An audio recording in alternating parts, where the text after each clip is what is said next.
This dog couldn't be trained until we used these 5 techniques. Wow. Okay. That's quite a way to start, but honestly, it probably resonates with a lot of people. Yeah, anyone who's ever, stood there yelling, "Come," while their dog is off in another world. Exactly. The classic scenario. Your dog hears you, you know they hear you, but that squirrel or that smell or whatever it is just way more interesting right then. It really is the point where so much training just falls apart. And looking into how some trainers get that, truly solid recall. The kind you can bet on. Right. It seems like the whole idea of what recall even means has to change first. In the handler's head, I mean. Absolutely. That's the core of it. Most people think, okay, I call my dog, maybe they come. It's sort of optional. Hopeful even. Yeah, hopeful. But for reliable performance level stuff, a real recall isn't optional. The dog has to understand they must come. It's non-negotiable. Yeah. And that changes everything about how you actually train it. Okay, let's dig into that. Why do dogs think it's optional? Because when you look at typical training, well, it seems like we accidentally reward them for not coming sometimes. That's exactly it. Think about the usual positive reinforcement approach. Dog comes, great. They get a treat, praise, maybe a toy. Positive thing happens. Okay, makes sense so far. But what happens if they ignore you? If they keep chasing that rabbit or sniffing that amazing patch of grass? They get the reward of chasing the rabbit, or sniffing the grass, or playing with the other dog. Bingo. From the dog's point of view, something good happened either way. Come, treat. Don't come and chase squirrel. Both feel good. So they just pick the best reward in that moment. And let's be honest, chasing a squirrel often feels way better to a dog than, a piece of dried liver. It almost always does. That competition is where the standard positive only approach can really struggle, especially outdoors. So if motivation alone isn't enough when there's competition, what else is needed? We need something stronger, right? Exactly. We need something that overrides those competing distractions. This is where understanding reinforcement types really comes in. We need two kinds working together for these really solid, bomb-proof behaviors. Okay, so we know positive reinforcement or PR. That's the adding something good part, the treat, the praise. Right, that's your motivator. It builds the want to come. But like you said, it often loses out to bigger environmental rewards. So what's the second piece? The second piece is negative reinforcement, NR. And this one is often misunderstood. Yeah, people hear negative and think punishment. Right, but it's not. Negative reinforcement means removing something unpleasant or aversive to increase a behavior.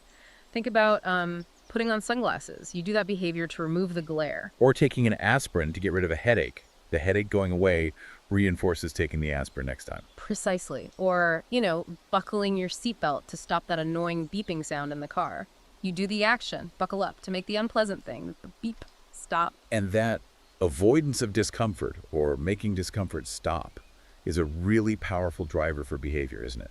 Like primal. Hugely powerful. For all animals, us included. And here's the kicker. Most recall training relies almost entirely on PR, the motivation part. They're missing the NR component, which is kind of the secret sauce for making it non-negotiable. So durable behaviors often have both, going to work, you get the positive reinforcement, the paycheck. Yep. But you also go to avoid the negative stuff, like getting fired, losing your house, that kind of stuff. Exactly. The combination of getting paid and avoiding being broke makes showing up for work incredibly reliable behavior for most people. Non-negotiable, really. So we apply that same logic to the dog's recall. We do. If the dog comes when called, fantastic. Big party, treats, praise, that's the PR. Okay.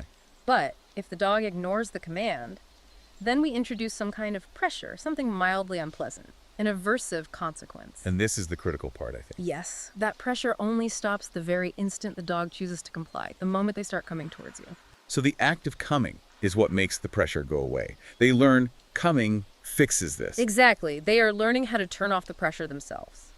It's not punishment for not coming, it's reinforcement for coming, because coming is the escape. Pressure on plus come, pressure off. The dog controls it. Okay, that makes sense. But how do you actually do that? How do you apply pressure safely and make sure they come? This leads us straight to what some trainers call the golden recall rule. Which is? You must always, always have a way to make the dog come when you are training this. No exceptions. So no more just hoping for the best off-leash in the park if they aren't reliable yet. Nope. You got to be honest about where your dog is really at. If they aren't 100%, they need to be attached to something that lets you guide them or apply that pressure. Which means using the right tools. Yes. Typically, this means starting with a long line, maybe 30 feet or so, and often a prong collar. Okay, let's talk about the prong collar for a second. Why that specifically? People have feelings about those. Why not just use their regular flat collar or harness?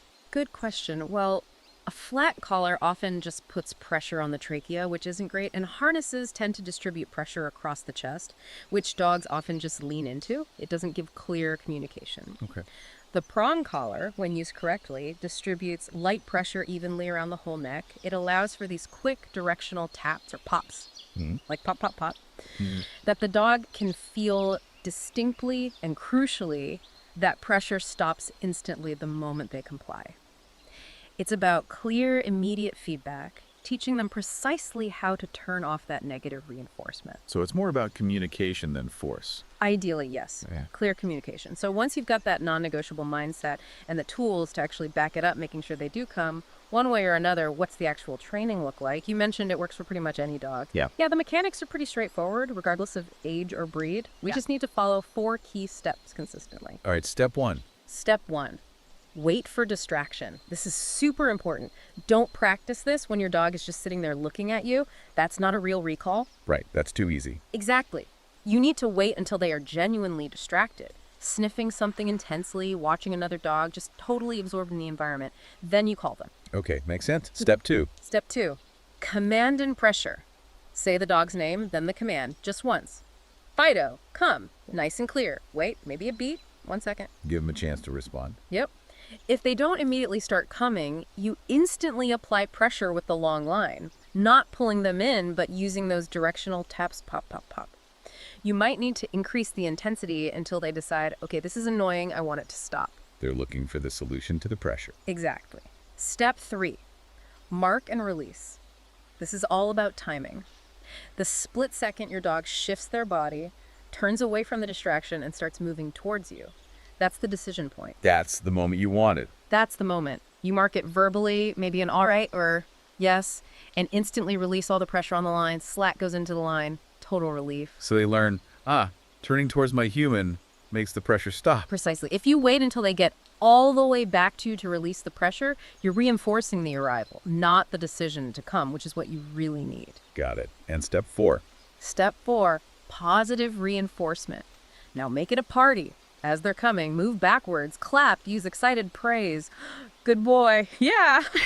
Come on.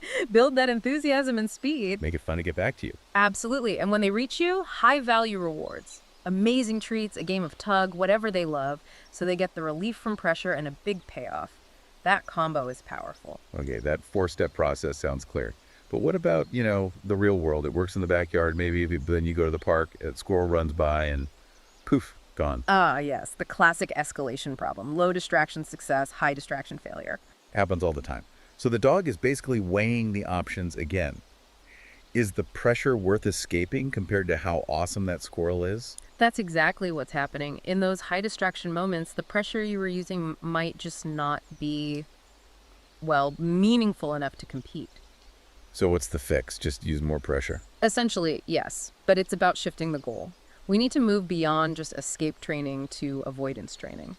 Okay, what's the difference there? Escape is when the dog feels the pressure and thinks, okay, how do I turn this off right now? They come to make it stop in the moment. Right. Avoidance is when the dog thinks, oh, I remember that pressure from last time. I really didn't like it. I'm just going to come immediately this time so it doesn't even start. Okay. So the consequence for ignoring the command in that high distraction place needs to be significant enough that they actively choose not to experience it again. Exactly. They learn that immediate compliance is the easiest, most comfortable option. If your pressure is too low when the temptation is really high, you end up just nagging them with the leash, popping constantly. And they never really get that solid, don't even think about blowing it off reliability. You have to make sure the consequence outweighs the distraction. You do. It has to be meaningful enough to create that avoidance mindset for next time. Okay, that makes sense for scaling up distractions. But then there's the final hurdle, right? The dog is great on the long line, even around distractions, but the owner is still terrified to unclip that leash. Yeah, the off-leash trust gap. Because how do you apply that necessary pressure if they're suddenly 50 yards away chasing a deer? You can't use the long line then.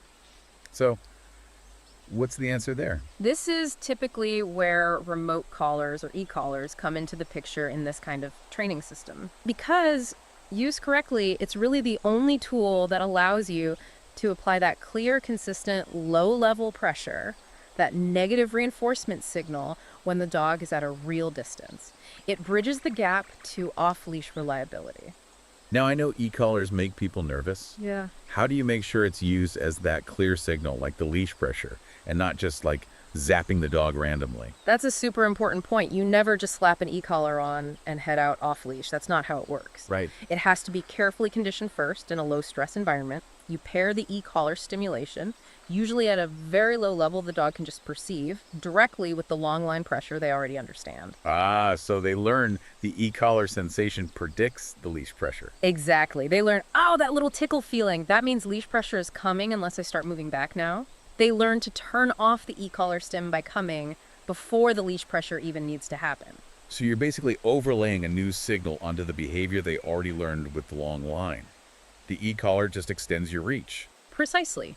It becomes the remote version of the long line pressure, allowing you to maintain that non-negotiable rule even when they're far away. It completes that journey from optional recall to truly reliable off-leash recall. Okay, this all paints a very clear picture.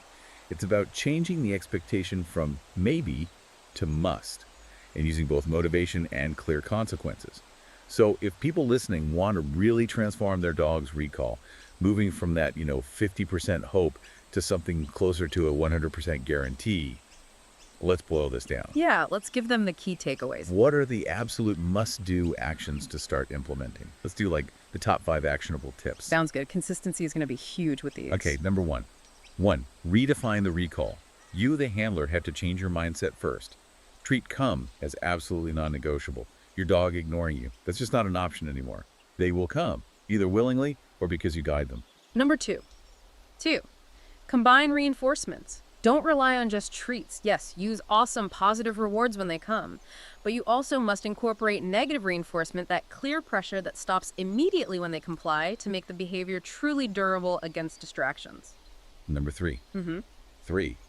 Adhere to the golden rule. This is huge. Always, always keep your dog on a leash or long line during training if they aren't 100% reliable yet. You need to guarantee you can enforce the command every single time. No practicing failures. Number 4. 4. Practice distracted recalls. Don't just practice in the quiet house. Wait until your dog is genuinely busy with something else, sniffing, looking away, then give the command. That's the real test you need to train for. And number 5. 5. Train for avoidance, especially when you move to tougher environments. The consequence for ignoring the command needs to be unpleasant enough that next time the dog thinks, nah, not worth it, and chooses to come immediately just to avoid feeling that pressure again. Absolutely. The ultimate aim here is to build such a strong habit, such clear communication, that the dog doesn't even really consider not coming as a viable choice anymore. It just becomes automatic. That reliable. That reliable. If you stick to that golden rule, you're consistent with both types of reinforcement, and you really nail that timing on the pressure release. You're building trust, real trust you can count on anywhere. So yeah, start practicing those mechanics. Get that timing down.